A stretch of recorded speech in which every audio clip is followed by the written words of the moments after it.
Ladies and gentlemen, welcome in. My name is Sal Vetri. I am teaming up with onlinegambling.ca to discuss with you the several different types of fantasy football league types so you know which one is proper for you. In this video, we'll be talking about the auction leagues. In an auction draft format, each owner starts with a fake allocated set amount of money of usually between $200 and $300 to start to bid on players. You go by one and putting a player on the board, and each person gets to bid up for that player.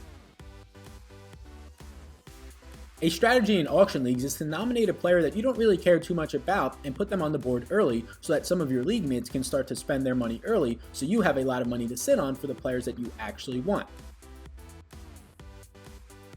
A pro tip that I have for you is you don't have to spend a lot of money on quarterbacks and tight ends. Most of the quarterbacks and tight ends will score very similar amounts of points, so it doesn't make them as valuable. You should try and set aside 75% of your auction draft formats for running backs and wide receivers and lean more of that towards running backs because they're going to be the most valuable assets for you in fantasy football.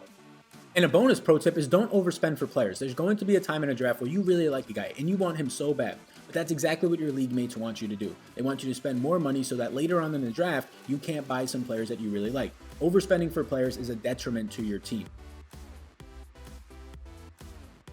The pros of the auction format is that it takes a little bit more strategy. It's not as simple as just clicking a player and drafting them. You have to allocate some of your bankroll, you have to think about percentages, and you have to really think about building a team with some set amount of money. It takes just more strategy.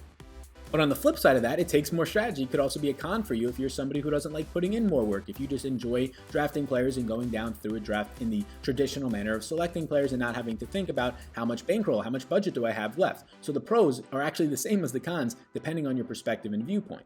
Thank you so much for tuning into this video about this fantasy football league type. If you really enjoyed it and you want to start playing in this league type right now, click the link below to start playing, and best of luck to you.